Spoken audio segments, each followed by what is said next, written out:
Praise the lord. ఈరోజు ఉదయకాల దైవ ధ్యానం కొరకు ఫిబ్రవరి క్యాలెండర్ నుండి జకరియా గ్రంథము 2వ అధ్యాయము 5వ వచనము. ఉదయకాలం ధ్యానం కొరకే జకరియా గ్రంథము 2వ అధ్యాయము 5వ వచనము ధ్యానించడం. నేను దాని చుట్టూ అగ్ని ప్రాకారముగా ఉండును, నేను దాని మధ్యను నివాసినై మహిమకు కారణముగా ఉండును. ఇదే యెహోవా వాక్కు. కనుక దేవుని వాక్ ఇది. ఈ సైన్యములకు అధిపతి యెహోవా సెలవిస్తూ ఉన్నాడు, నేను దాని చుట్టూ అనగా యెరూషలేము చుట్టూ అగ్ని ప్రాకారముగా ఉండును, నేను దాని మధ్యను నివాసినై మహిమకు కారణముగా ఉండును అని యెహోవా సెలవిస్తూ ఉన్నాడు. యెహోవా యెరూషలేమును గురించి ఆయన జ్ఞాపకం చేస్తూ 12వ అధ్యాయం 1వ వచనంలో కనుక మనం చూస్తే, మరియు నేను తేరి చూడగా కొలనూలు చేత పట్టుకుని ఒకడు నాకు కనబడెను. నీవు ఎక్కడికి పోచున్నావని నేను అతన్ని అడుగగా, అతడు యెరూషలేము యొక్క ఎడల్పును పొడుగును ఎత్తును కొలిచి చూడబోచున్నానని, అంతట్లో నాతో మాట్లాడుచున్న దూత బయలుదేరగా మరి ఒక దూత అతని ఎదురుగా వచ్చింది. రెండవ దూత పరిగెత్తుకుని పోయి, యెరూషలేములో మనుషులు పశువులు విస్తారమైనందున అది ప్రాకారం లేని మైదానముగా ఉండునని ఈ ఎవరికి తెలియజేయను. మొదటి దూతకు ఆజ్ఞ ఇచ్చెను, నేను దాని చుట్టూ అగ్ని ప్రాకారముగా ఉండును, నేను దాని మధ్య నివాసినై మహిమకు కారణముగా ఉండును. ఇదే యెహోవా వాక్కు. కనుక యెరూషలేములో ప్రజలు పశువులు విస్తరిస్తూ ఉన్నారు. అయితే దేవుడు చూశాడు, దానికి ప్రాకారం లేనిగా ఉంది, మైదానం ఉంది, వాక్యం ఉంది, అన్ని పరిస్థితులు వారికి కలిగి ఉన్నారు.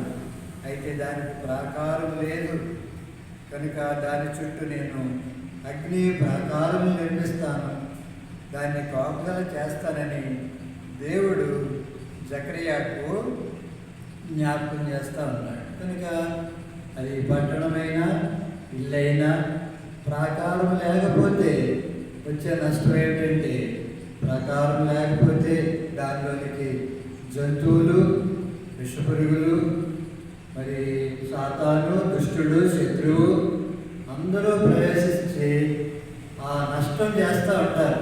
దేవుని సంఘానికి, దేవుని మందిరానికి, యెరూషలేము పట్టణానికి నష్టం కలుగుతుందని దేవుడు ఎరిగినవాడై, దానికి నేను ప్రాకారాలను ఏర్పాటు చేస్తాను, అగ్నితో దాన్ని నేను సంరక్షిస్తానని జకరియాకు దేవుడు మరి వాక్కునిస్తూ వచ్చాడు. కనుక యెరూషలేమును కాపాడువాడు కునుకడు నిద్రపోడు. దేవుడు, మన దేవుడు కాపాడు దేవుడు, కునుకడు తన ప్రజల విషయమే, నిద్రపోడు, దివారాత్రులు తన ప్రజలను కాపాడటానికి, యెరూషలేమును కాపాడటానికి దేవుడు కునుకడు, నిద్రపోడని లేఖనాలు జ్ఞాపకం చేస్తూ ఉన్నాయి. అంతేకాదు యెషయా గ్రంథము 27వ అధ్యాయము 3వ వచనంలో, యెహోవాను నేను దాన్ని కాపు చేయుచున్నాను, ఎవడు దాని మీదకి రాకున్నట్లుగా దివారాత్రులు నేను దాన్ని కాపాడుచున్నాను. అది కుటుంబమైన, సంఘమైన, పట్టణమైన ఏదైనా యెహోవాను నేను దాన్ని కాపు చేస్తాను. దేవుడు కాపాడితేనే, దేవుడు భద్రపరిస్తేనే, దేవుడు మన మీద కనుదృష్టి ఉంచితేనే మనం ఎంతో భద్రముగా, సురక్షితముగా, క్షేమముగా ఉంటామని ఈ లేఖనము తెలియజేస్తాను. యెహోవాను నేను దాన్ని కాపాడుచున్నాను, దివారాత్రులు ఎవడు దుష్టుడు, శత్రువు, సాతాను ఎవరో ప్రవేశించుకున్నట్లుగా నేను దాన్ని కాపు చేస్తూ ఉన్నాను. దేవుని భద్రత, దేవుని కాపుదల ఎంతో మనకి అవసరం. కనుక నేది మనం ఈ విధంగా సజీవంగా, ఆరోగ్యవంతంగా మన విధంగా చేస్తూ ఉన్నానంటే దేవుని కాపుదల మనకి ఉందని ఈ లేఖన భాగము తెలియజేస్తూ ఉంది. కీర్తన గ్రంథము 46వ అధ్యాయము 5వ వచనంలో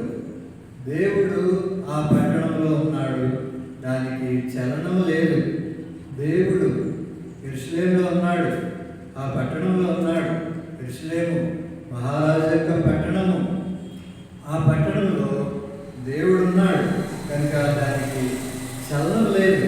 భూలోకంలో దేనికైనా చలనం ఉందేమో కానీ దేవుని పట్టణానికి చలనం లేదు. అది నిత్యము స్వార్థ ప్రకటించబడతా ఉంది. అది దేవుని మందిరము, దేవుని నివాస స్థలము కనుక నిత్యము అక్కడ స్వార్థ ప్రకటిస్తూ ఉన్నారు. దేవుడు ఆ పట్టణంలో ఉన్నాడు కనుక దానికి చలనం లేదు.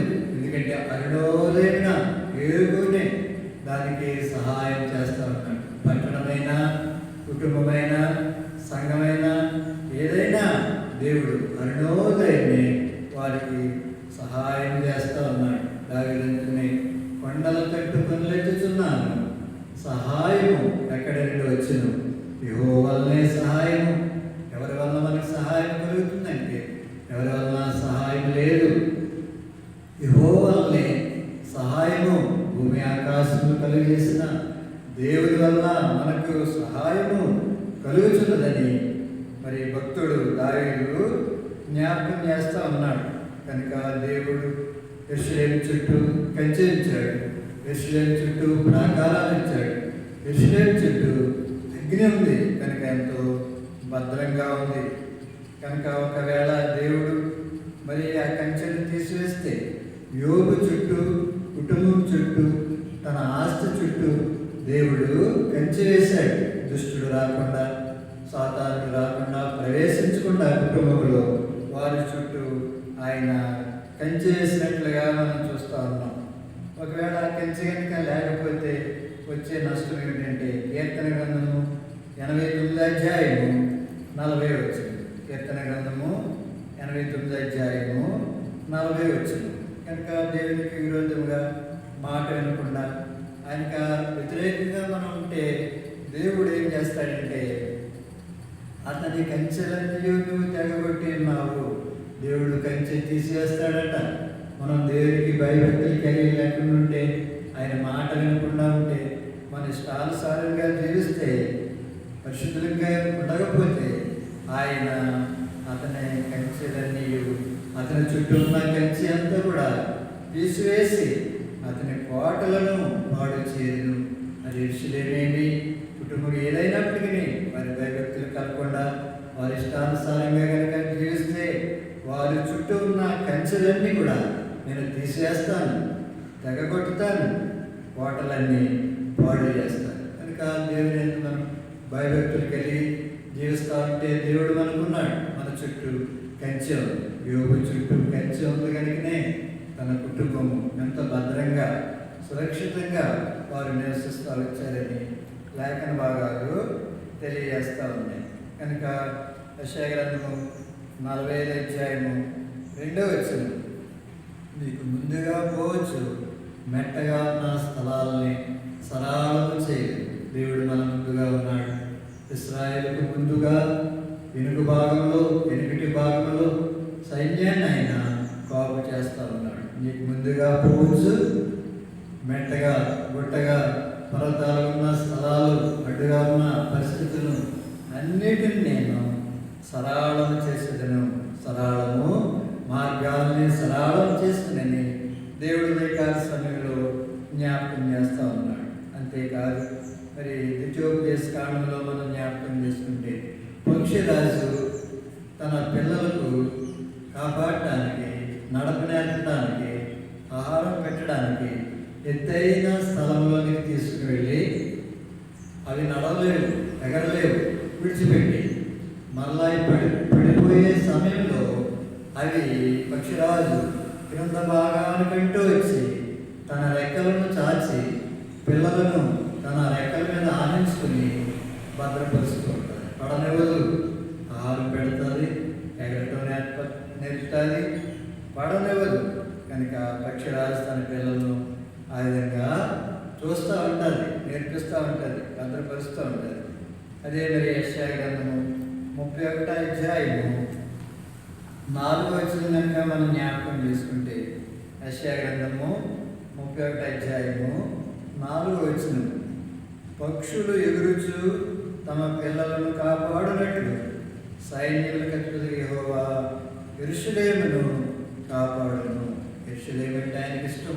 యెరూషలేము అంటే దేవుని నివాసము, దేవుని మందిరం కనుక పక్షులు ఏ విధంగా ఎగురుచు తమ పిల్లలను కాపాడుతుందో అన్నింటి నుండి, ఆ విధంగా సైన్యములు కనుక యెహోవా యెరూషలేమును నిత్యము కాపాడుతూ ఉంటానని ఆయన జ్ఞాపకం చేస్తూ ఉన్నాడు. ఆయన యెరూషలేమునే కాదు, నిన్ను, నీ కుటుంబాన్ని, పిల్లల్ని, సంఘాన్ని కనుక దేవుడు ఏ విధంగా సైన్యులు కనిపించి కాపు చేస్తూ వచ్చాడు. అది మన ఉదయకాల సమయం గ్రహించవలసిన వారంగా ఉంటా ఉన్నాం కనుక యోగు చుట్టూ కంచె ఉంది, యెరూషలేము చుట్టూ పర్వతాలు ఉన్నాయి కనుక ఎంతో భద్రంగా ఉంది. ఆఖరిగా ఒక భాగాన్ని గుర్తు చేసి ఉదయకాల ధ్యానం ముగించుకుంటాం. 2వ రాజుల గ్రంథము 6వ అధ్యాయము 17వ వచనంలో మనం ఈ భాగం చూస్తాం. 2వ రాజుల గ్రంథము 6వ అధ్యాయము 17వ వచనంలో అదేంటంటే మరి అక్కడ ఒక ప్రవక్త ఉన్నాడు, ఎలీషా ప్రవక్త. తర్వాత ఇశ్రాయేలు రాజు సిరియా రాజు ఇశ్రాయేలు రాజు మీదకి యుద్ధానికి వస్తూ ఉన్నాడు. ప్రతిసారి సిరియా రాజు ఓడిపోతూ ఉన్నాడు. దీనికి కారణం ఏంటని సిరియా రాజు ఆలోచిస్తూ ఉంటే ఒక సేవకుడు చెప్పాడు, అయ్యా ఇశ్రాయేలుకు ప్రవక్త ఉన్నాడు ఎలీషా, నీవు నీ నివాసంలో ఏది మాట్లాడినా, ఏది తలంచినా, ఏది యోచించినా అది వాళ్ళకి తెలుస్తూ ఉంది కనుక వారు జాగ్రత్త పడుతూ ఉన్నారు. దేవుడు వారిని భద్రపరుస్తూ ఉన్నాడు యుద్ధాలలో అన్నప్పుడు. అయితే ఎలీషాని మనం బంధిస్తాం అని సిరియా రాజు తన సైన్యాన్ని ఎలీషా దగ్గరికి పంపించినప్పుడు మరి చుట్టుముట్టారు ఎలీషాని. అప్పుడు ఎలీషా సేవకుడు చూసి, ఉదయకాలం చూసి, అయ్యా సిరియా రాజు తన సైన్యాన్ని పంపించాడు, చాలా విస్తారంగా ఉన్నారు, మనం ఎక్కడ తప్పించుకోవాలి, ఏ విధంగా మనం అంటే ఎలీషా ఆ దాసుని యొక్క మనోనేత్రాలు తెరిస్తే ఏం జరిగిందంటే అక్కడ ఆ దాసుడు చూస్తూ ఉన్నాడు దృశ్యాన్ని. ఏంటంటే ఎలీషా చుట్టూ అగ్ని రథాలు, గుర్రాలు చుట్టూ ఉన్నాయి. ఎలీషా చుట్టూ అగ్ని రథాలు, గుర్రాలు, ఎవరు తను టచ్ చేయడానికి లేదు, ఎవరు తను ముట్టుకోవడానికి లేదు. దేవుడు తన పిల్లల విషయమే, యెరూషలేము విషయమే, విశ్వాస విషయమే, కుటుంబాల విషయమే ఎంత భద్రత కలిగి ఉన్నాడో అనేది మనకి గ్రాహ్యము లేదు. యెరూషలేమును కాపాడువాడు, ఇశ్రాయేలును కాపాడువాడు, కునుకడు నిద్రపోడు కనుక ఎలీషా చుట్టూ అగ్ని, గుర్రాలు, రథాలు ఆకారాలుగా ఉన్నాయి కనుక ఇవే భయపడనవసరం లేదు, వారేమీ చేయలేరు. మనలో ఉన్నవాడు వారిలో ఉన్న వారికంటే గొప్పవాడు, అధికుడు, ఇశ్రాయేలుకు ఆధారమైన వాడు నరుడు కాదు అని ఎలీషా సేవకుడు చెప్పినప్పుడు ఆయన ఎంతో ధైర్యపరచబడ్డాడు. కనుక దేవుడు ఉదయకాల వాక్యం యెరూషలేముకు ప్రాకారముగా ఉంటాను, యెరూషలేముకు అగ్నిస్తాను, ఏ దుష్టుడు ఆ దేవుని మందిరంలో నివాస స్థలంలో ప్రవేశించడానికి లేదని ఉదయకాలం దేవుడు జ్ఞాపకం చేస్తూ ఇచ్చాడు. ఆ విధంగా యెరూషలేము కాపాడిన దేవుడే మనల్ని కూడా కాపాడి సురక్షితంగా భద్రపరచును గాక. ప్రార్థన చేసుకుంటాం. ప్రేమ గల దయగల తండ్రి యేసు ప్రభువా, మీ పనులు స్తోత్రాలు చేస్తున్నాం. ఉదయకాల ప్రభా ధ్యానములు జకర్యా గ్రంథము 2వ అధ్యాయము 5వ వచనం నుంచి మీరు ఎంతో ప్రభా స్పష్టంగా మాట్లాడిన నీ కృప ప్రేమ అంతటి వరకే వలన ప్రభా, నీవు మా విషయమై, మందిర విషయమై, నీ ప్రవక్తల విషయమై, యెరూషలేము విషయమై ప్రభా ఎంత శ్రద్ధ కలిగి ఉంటాము ప్రభా. పక్షిరాజు వలె అలయక మా కొరకే, నిద్రపోక ప్రభా మా కొరకే నిత్యము కాపాడు దేవుడు, కునుకవు నిద్రపోవని ఉదయకాలం ఇచ్చిన సందేశం కొరకే వలన ఆ విధంగా ఎరుగు వారమై ప్రభా నేను భయభక్తులు కలిగి జీవించడానికి విశ్వాసము, నమ్మిక, నిరీక్షణ మాకు కూడా దయచేసి అటువంటి భద్రతలో వలయంలో ప్రభా దుష్టు నుండి మమ్మల్ని కాపాడమని యేసు నామమున ప్రార్థించి వేడుచున్నాం తండ్రి. ఆమేన్.